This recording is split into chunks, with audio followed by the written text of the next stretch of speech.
नमस्कार, आपण पाहतात रयत संवाद न्यूज चॅनल। अक्कलकोट तालुक्यात अतिवृष्टीमुळे नुकसान झालेल्या शेतकऱ्यांना शासनाने आर्थिक मदत करावी, किसान एकता संघ दिल्ली यांची मागणी। अक्कलकोट तालुक्यात अतिवृष्टीमुळे नुकसान झालेल्या शेतकऱ्यांना शासनाने तात्काळ मदत करावी अशी मागणी किसान एकता संघ दिल्ली या संघटनेच्या वतीने करण्यात आली। याबाबतचे निवेदन शुक्रवार दिनांक 22 ऑगस्ट रोजी नायब तहसीलदार यांना देण्यात आले। किसान एकता संघ दिल्लीचे राष्ट्रीय उपाध्यक्ष चंद्रकांत रेवणसिद्ध पाटील यांच्या मार्गदर्शनाखाली तहसील कार्यालयात निवेदन देण्यात आले। अतिवृष्टीमुळे झालेल्या सर्व पिकांचे सरसकट पंचनामे करून नुकसान भरपाई त्वरित देण्यात यावी। दुधनी मंडलमधील खरीप पिकांचे पंचनामे करा। अक्कलकोट तालुक्यात गेल्या 15 दिवसांपासून मुसळधार पाऊस पडत आहे।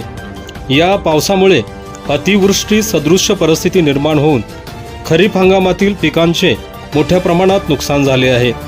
तालुक्यातील शेतातील तूर, उडीद, सोयाबीन, मूग, कांदा, फळबागा यांचे मोठे नुकसान झाले आहे। दुधनी मंडलमध्ये पंचनामे करण्यास विलंब होत असून या ठिकाणी पंचनामे सुरू करावेत। तलाठी सर्कल यांना पंचनामे करण्याचे आदेश देण्यात यावेत। शेतकऱ्यांना हेक्टरी 50,000 रुपयांची मदत शासनाने द्यावी अशी मागणी किसान एकता संघाच्या वतीने करण्यात आली आहे। अक्कलकोटचे नायब तहसीलदार गायकवाड यांना निवेदन देण्यात आले। या प्रसंगी किसान एकता संघ दिल्लीचे राष्ट्रीय उपाध्यक्ष चंद्रकांत पाटील, तालुका अध्यक्ष रमेश वागे, उपाध्यक्ष नागेश कांबळे, शिवानंद नागणसुरे, महिला अध्यक्षा ज्योती वगाले, उपाध्यक्ष राजशेखर मुलगे, अशोक ढगापूर, सरपंच चांद जमादार, उपसरपंच सिद्धलिंग अंदेवाडी, मुबारक नाईकवाडी, मल्लिकार्जुन पाटील आदी उपस्थित होते।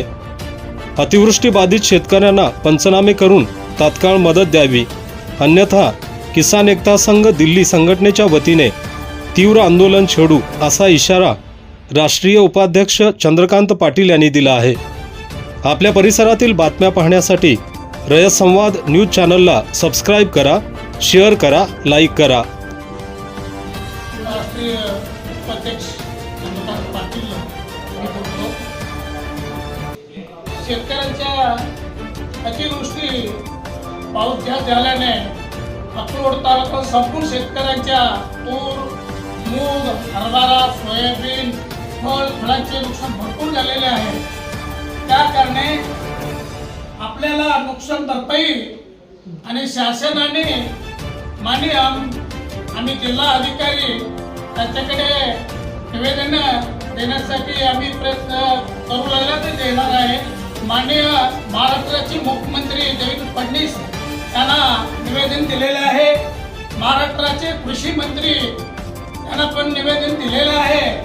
या कारणाने अक्कलकोट तालुक्यामध्ये तलाठी, सर्कल, ग्रामसेवक यांनी ज्या ज्या मंडळामध्ये आहे त्यामध्ये सर्वे करावे, पंचनामे करावे आणि त्वरित अक्कलकोटला पंचनामे करून शेतकऱ्यांच्या मागणीसाठी शेतकऱ्यांना न्याय मिळावा, पंचनामे करून नुकसान भरपाई त्वरित मिळावं। आणि फार पाऊस अतिवृष्टी झाल्याने आम्हाला अक्कलकोट तालुक्यामध्ये फार नुकसान झालेलं आहे।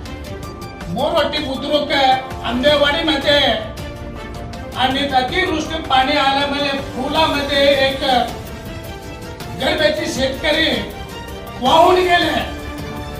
त्यांच्याही सरकार शासनाने दखल घेऊन ते फुलाचे आणि रोडचे काम मिळून काम करावे, उंच वाढवावे फुलाचे। आणि किसान एकता संघ दिल्ली, मी राष्ट्रीय उपाध्यक्ष म्हणून बोलतो, या शेतकऱ्यांचे नुकसान झालेलं आहे त्यांना त्वरित पंचनामा करावा आणि शासनाने न्याय द्यावा। त्यांची काय आहे त्यांची मागणी अनुसारने त्यांची 50,000 प्रमाणे एकरेला त्यांना नुकसान भरपाई जरूर द्यावी म्हणून सन्माननीय तहसील साहेबांना आज निवेदन आम्ही सादर केलेलं आहे। आणि संबंध अक्कलकोट तालुका तहसीलदार तलाठी आणि सर्कल ज्या मंडळामध्ये स्वतः जाऊन पंचनाम करावे आणि विशेष दुधनी मंडळ सरकार आणि तलाठी एकही दिवस येत नाही.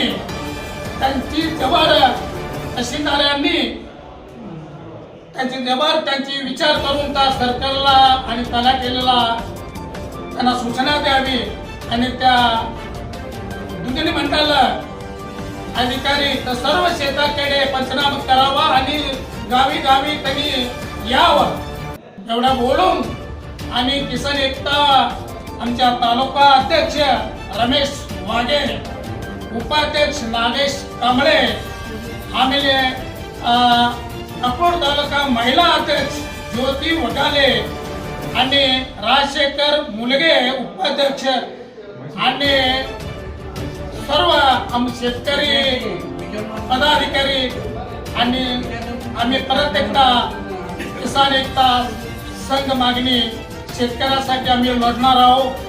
शेतकऱ्यासाठी आम्ही रस्त्यावर उतरणार आहोत आणि शेतकऱ्याला न्याय मिळाल्याच पाहिजे.